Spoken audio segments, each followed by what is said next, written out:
Alright guys, before we get into the actual video, I wanted to put this in the before the intro and before I start talking about this project.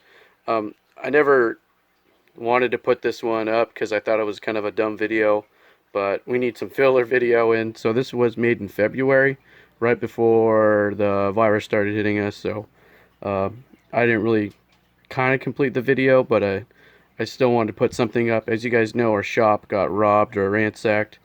You guys can check that out. Maybe I'll link a link down below or something like that. But this was our friend's Jeep. Actually, the person who found it was Dylan, because he was going up there to go talk to his friend up there, and he spotted the yard and he thought of us. So we went up there, and it does pay off to go to your local junkyard or your pull and save or your pick and pull or that kind of place, you know. When I saw it, I knew exactly whose it was, and I contacted our friend Spence. He's the one that had that black Cummins, the Fortune. So this used to be his Jeep. He sold it about a year and a half, maybe 2 years ago from now. But I was quite surprised when we found it up there, because it was a nice running driving Jeep, and it was pretty nice before it ended up in the junkyard. So I think I paid about 140 or 160. I don't know if I said that in the video.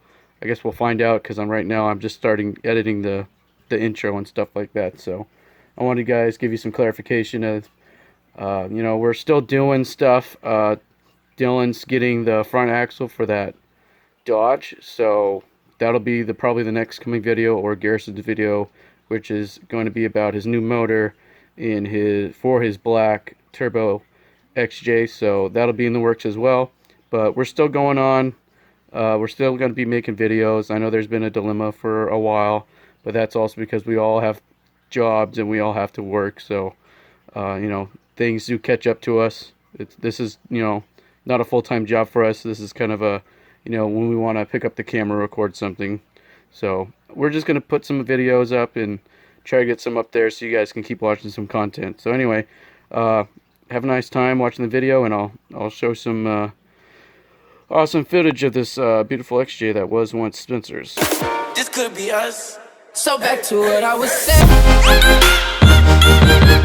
Could be us. Say please. Could be us.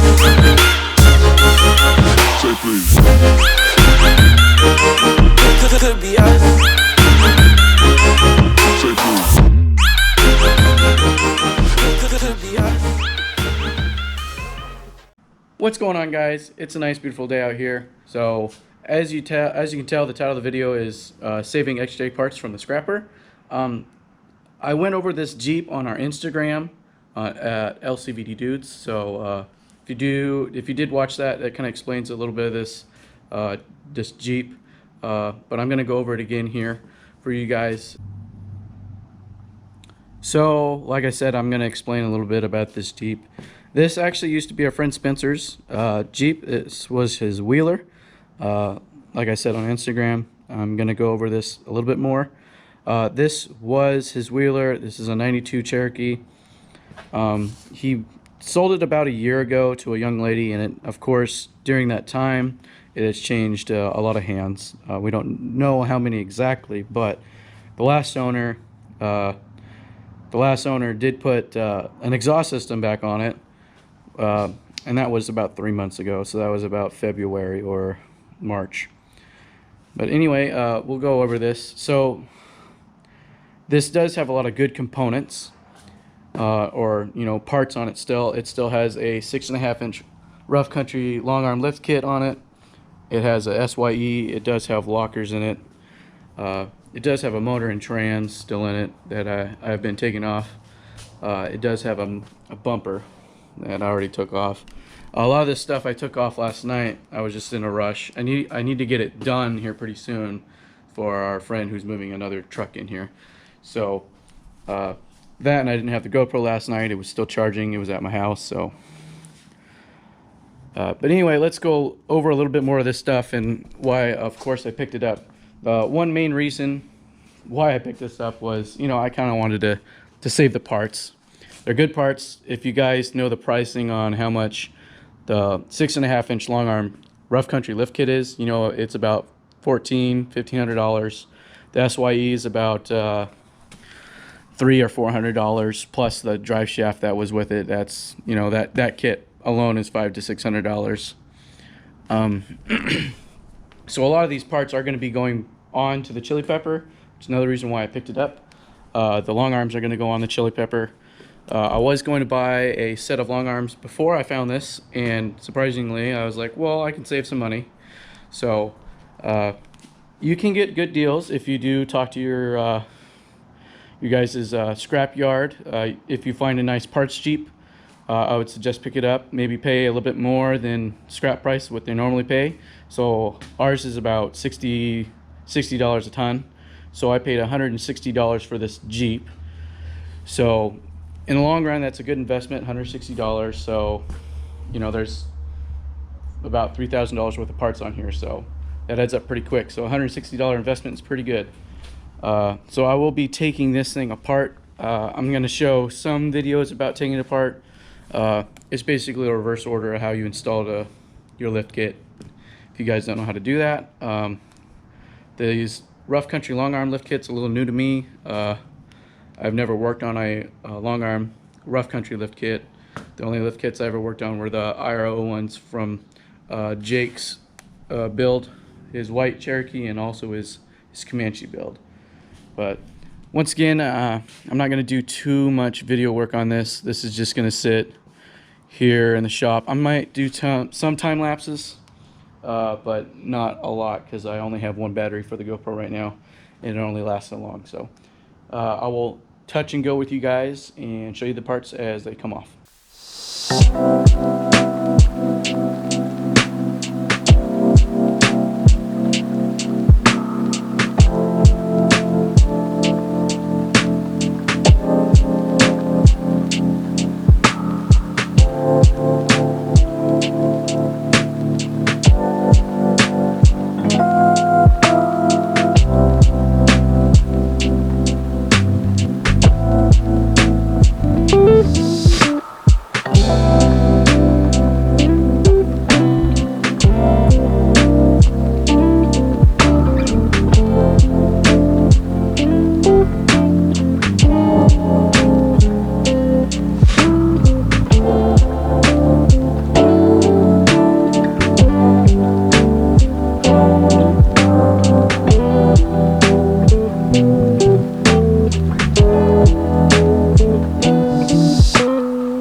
Alright guys, just doing the reverse order of how installing a lift. You want to take brake lights off, the shocks, the track bar, and the steering, and then you can lower it down. You can take the springs out. Now I'm getting ready to take the long arms off its original bolts. For those guys. Then we can push the axle out of the way.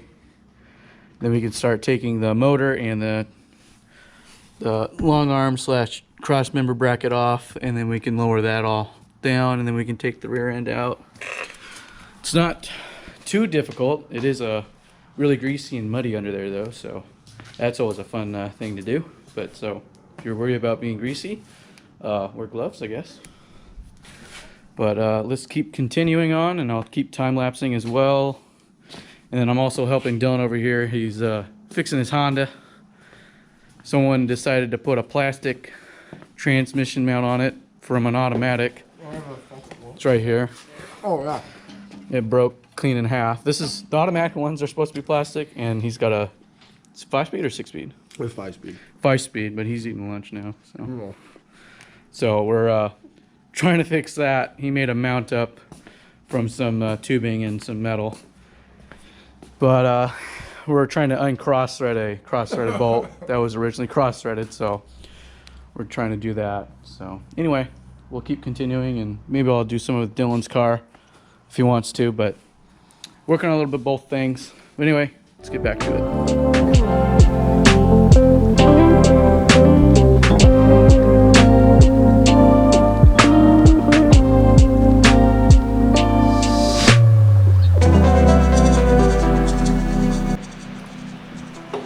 Well guys, got the front off, getting the motor out. We ran into a problem a little bit. A cross member was welded in there. Kind of crappy, so we got to cut it apart. Yeah, don't ever do that. It's not a good idea. And then bumper, got the motor getting rid of that pole. We got the springs, shocks, the long arms, some brackets, the power steering, rack, and of course the axle over here. But we're getting stuff pulled off, and then after we get this off, we'll take and lower the whole motor and the transmission, the transfer case down. We can push it out of the way, and then we can get to the rear axle. And then it's been nice to us, and it's been storming, it's raining.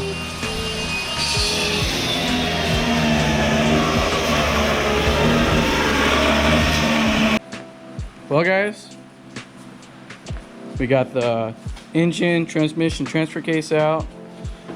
We also got the leaf packs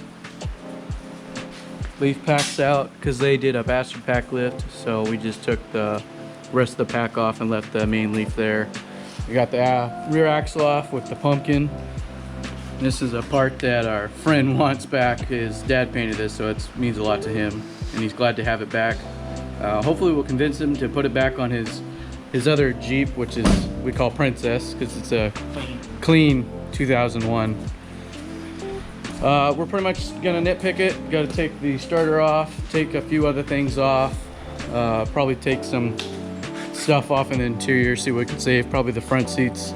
And other than that, tomorrow we'll be loading up on the trailer and getting it out of here. So definitely a lot of monies, or we got our money's worth here for only $160. So It's just sad to see. yeah, it is sad to see, but hey, parts will live on to other projects. Well, if I don't see you guys in the morning, we'll probably end it here. So see you guys next time.